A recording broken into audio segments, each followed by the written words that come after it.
agricole, la wilaya de Mnéa ambitionne d'atteindre des chiffres records dans la filière céréalière cette année. Entre engrais et matériel, tout a été mis en place pour avoir une récolte optimale. À Mnéa, de nombreuses exploitations agricoles, même si elles sont éloignées, ont été raccordées au réseau électrique, ce qui a facilité le travail des agriculteurs et a encouragé les investisseurs à étendre les surfaces agricoles destinées à la céréaliculture. Tout le monde fait de son mieux pour atteindre l'autosuffisance, que ce soit les investissements agricoles ou les petits agriculteurs.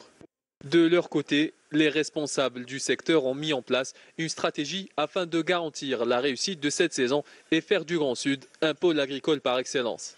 Alhamdoulilah, nous avons eu une bonne récolte cette saison.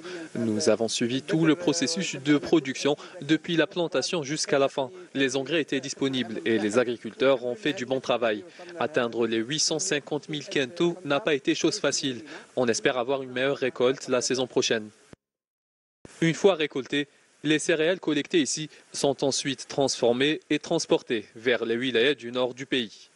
Notre travail est entre autres de recevoir la récolte.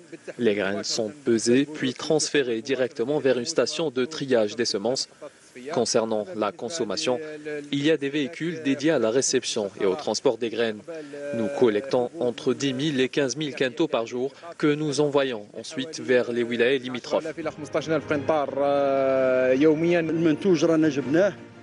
Nous avons collecté la production depuis la ferme agricole et nous allons la transporter vers le nord du pays. Il y a de moins en moins de contraintes pour le fellah.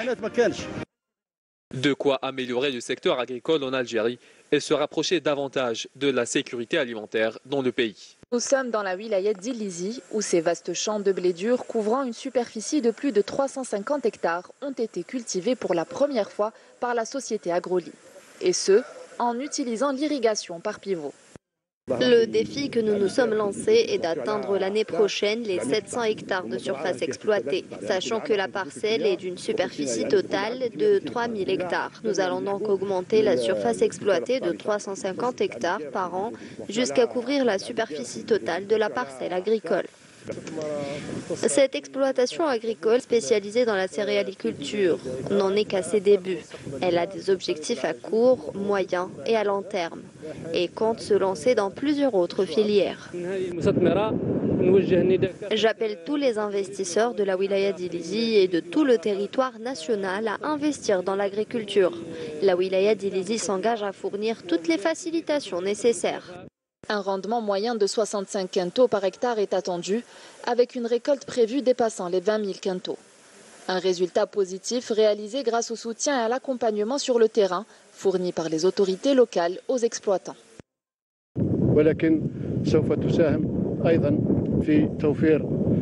À la faveur de ces résultats positifs, la wilaya d'Ilizi jouera un rôle majeur dans la réalisation de la sécurité alimentaire du pays.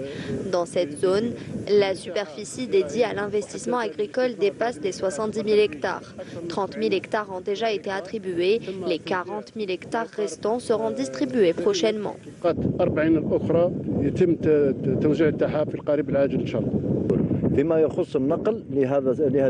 La coopérative des céréales et des légumes secs a mobilisé un nombre suffisant de camions destinés au transport de l'intégralité de la récolte de la wilaya d'Ilizi vers la wilaya de Ouergla. Grâce à un sol fertile et à une abondance d'eau souterraine, cette première expérience fut un véritable succès. La région de Rodnos est bien partie pour devenir un pôle d'excellence en matière de culture stratégique dans l'extrême sud du pays. Montchenois, dans la localité de Sidi Moussa à Tipaza, la plasticulture s'étend sur une large superficie. Des chapelles à perte de vue ou des cultures maraîchères, diverses variétés confondues, sont arrivées à maturation.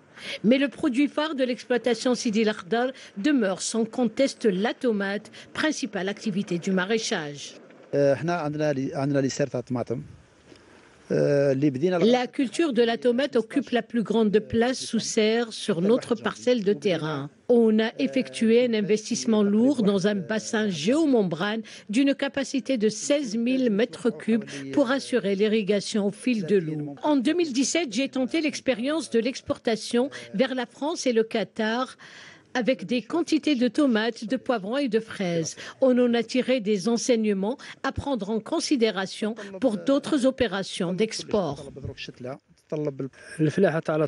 C'est la tomate de la variété Satka d'un rendement moyen de 400 quintaux par hectare. Ça nécessite certes un entretien quotidien des plus minutieux, mais les efforts sont payants et le résultat est on ne peut plus satisfaisant. On maintient le sol d'ailleurs grâce aux cultures intercalaires pour éviter toutes sortes de parasites ou de maladies. Grâce à une maîtrise parfaite des techniques culturales et aux actions de vulgarisation et suivi technique par les services concernés, les superficies dédiées à cette culture sont en nette progression. Pour la conduite en sous-serre, pour cette campagne 2023-2024, on a réalisé environ 500 hectares. Tandis que le plein champ, sur les trois tranches qui sont l'arrière-saison, primeur et saison, on a réalisé à peu près 2000 hectares. Ce qui fait en total une superficie de 2500 hectares réservée uniquement pour la tomate. Les estimations de la production pour cette année sont très prometteuses. On comptabilise pour l'instant une évolution de 20 à 30% du point de vue superficie et aussi du point de vue production. D'agriculture en collaboration avec la DSA et les instituts techniques accompagnent l'agriculteur, organise des journées de sensibilisation et de vulgarisation au niveau de la Chambre pour l'accompagnement des agriculteurs, notamment des maraîchers, des agriculteurs en plasticulture, différentes cultures.